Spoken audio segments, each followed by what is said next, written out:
moi, mes étudiantes, 99 pour la marche pour Mouillard, moi je ne suis pas allée parce que j'avais envoyé 2 de mes étudiantes. Elles se sont retrouvées avec leur papier, la petite fiche verte, CP. Elles sont revenues, elles m'ont dit c'est quoi CP? Je ne sais pas moi. Et quand j'ai fait voir à des vieilles amies militantes de la paix, les femmes pour la paix, il y a des filles, deux petites mémés adorables, dont une qui veut très bien Mouillard. Elles ont dit CP c'est Communist Party. Et elles étaient même pas en parti communiste, au lieu de Milan, ni Marina, ni Yarata. Et ça reste à pas dans les archives du parti. Moi, j'ai fait 3 ans de permis de travail. Je ne suis pas une violente, hein, d'ailleurs, moi, depuis des années Bush, je ne manifeste plus. J'écris, j'y vais, je traduis. Délégation, là, on va y aller encore au mois 26, là, avec 2 copains français là, de Paris, j'y vais, je vais tout traduire. Mais je ne manifeste plus dans la rue. Pourquoi? Parce qu'ils vont me mettre au trou. Ah ouais, d'accord. Déjà, quand j'arrive, que je donne mon passeport, ça commence comme ça et ça finit. Vous repartez quand? Vous avez oublié le départ? Faites-moi votre billet de retour. Vous oubliez c'est pourquoi?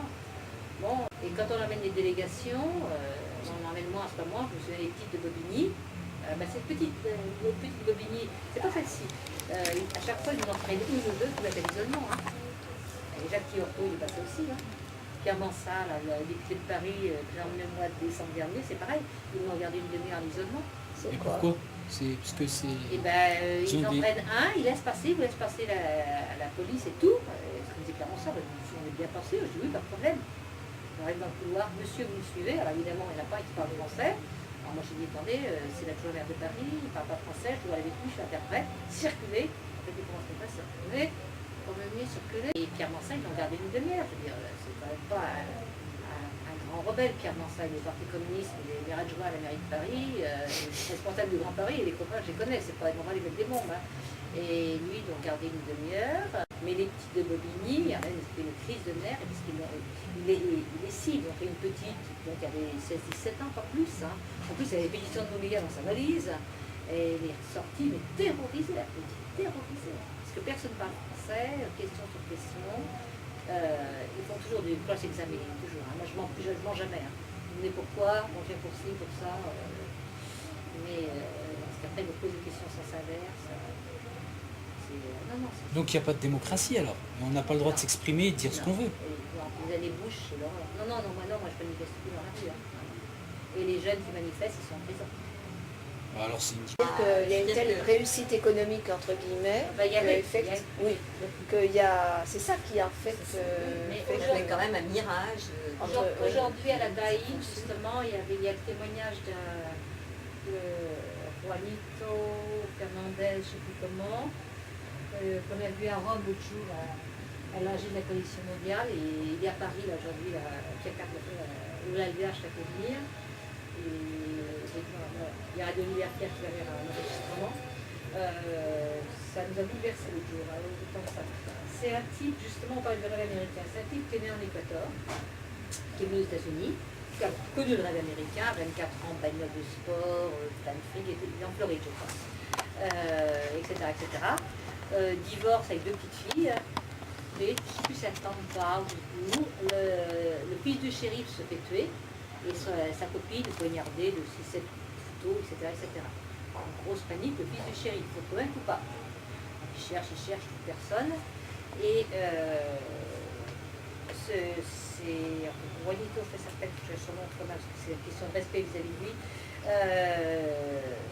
étant né divorcé, allait avoir la garde de ses petites filles. Son ex-femme a appelé la police, c'était la 3e fois qu'elle a appelé la police, en disant, en fait, Joachim José Martinez.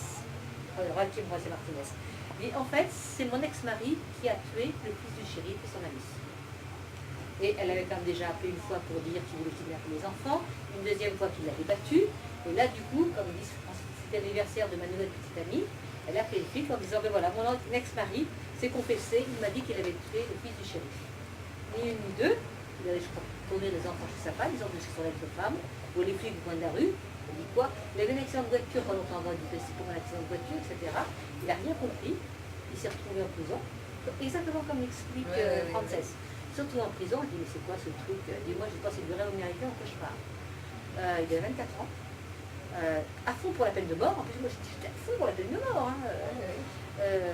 s'est retrouvé dans le corps condamné à mort. Évidemment, la police a dit il y a telle preuve.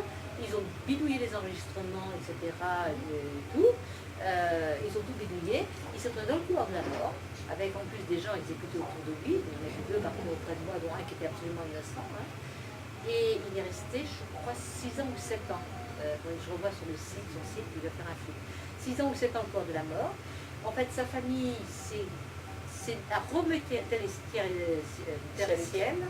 Oui, ciel et terre. Oui. Ils sont même allés voir le pape, les mêmes soutiens du pape. Hein, c'est des groupes latinos, hein, ils sont allés voir le pape. Ils ont réussi à ramasser $1 million. C'est une question d'argent. $1 million pour refaire l'enquête, les experts, etc. Qui sont venus en ce moment, etc. Et ils ont fini par le faire acquitter, en montrant que toutes les preuves étaient fausses, les enregistrements inaudibles étaient audibles, etc. Il est libéré. Maintenant, il vit en Espagne. Il va aux États-Unis que pour ses 2 filles et crève de peur depuis les États-Unis. Il vit en Espagne. Il fait des traducs. Et là, il va faire un film justement sur son histoire et sur la peine de mort. Et c'est un gros nounours. Hein, c'est un gros nounours qui est complètement, qui est toujours au bord de la mort. Hein, qui dit mais de toute façon c'est normal, j'étais mauvais pour la peine de mort. Je n'étais pas, j'étais pas mauvais. On vous dit tellement que la peine de mort c'est normal, à 24 ans on ne se pose quand même pas la question. On va passer son temps à toute la journée, hein, si vous avez compris, de toute façon. Et il en pleure encore quand il en parle, hein, depuis 4 ou 5 ans. C'est affreux son témoignage. Et là il est à Paris, la Daïne aujourd'hui. Là. On apprend beaucoup là. Ah oui, là. Un peu de temps. Dans ces couloirs de la mort, c'est horrible. Toujours derrière une vitre. Vous avez vu, le jour de l'exécution, il a fouille. Et je suis sûre qu'il faut une fouille interne. Là, c'est quand même. C'est bien du vice quand même. C'est humilier les gens jusqu'au bout. Ah oui. Moumiya, quand on va le voir, par exemple, il n'a pas de déjeuner, il est privé de déjeuner.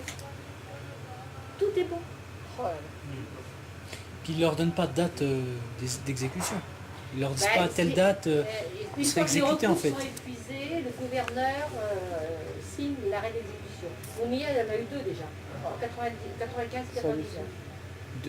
Deux Deux dates d'exécution.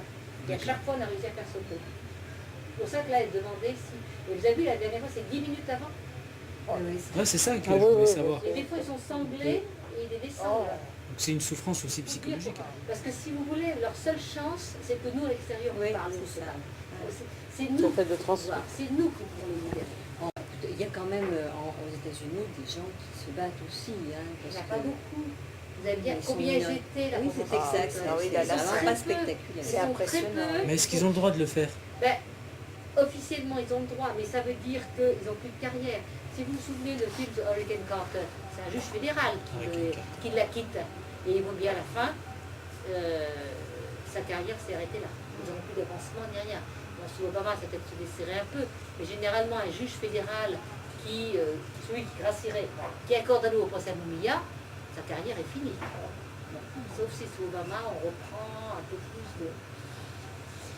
Mais bon, c'est les juges d'État. Hein. Juste une question, le statut social de ceux qui se font exécuter, ils sont... Il y en a qui sont genre avocats, juges, docteurs, ou je sais pas, ou des gens très... Non, ça n'existe pas. Non, je sais pas. À partir du moment où ils ont de l'argent, ils passent à travers. De l'argent, il faut faire un contre-procès. C'est en 95. La pauvreté voilà, c'est qui est condamnée à mort. O.J. Simpson en 95, et on avait Moumiya en 95 d'exécuté, et O.J. Simpson qui est des jugés. Et O.J. Simpson, mais il a manifestement tué son mari, sa femme et son copain. Enfin, toutes les preuves l'accablaient. Mais il a englouti toute sa fortune. Mais il a réussi à ne pas être condamné. Marlon Brando, il y avait le problème également de là, son frère, s'ils ont adopté, je crois plus ou moins, du frère adoptif de sa fille, qui a dû tuer l'ami de sa fille. Mais il a payé suffisamment pour qu'il n'y ait pas de procès. Il a fait un petit bargaining, il a réussi à... Généralement... Quand on a de l'argent, on s'en sort alors. Généralement, oui, à partir du moment où on peut payer les expertises et puis qu'on peut négocier. O.J. Simpson, il a même fait... C'est une justice il a corrompue. même fait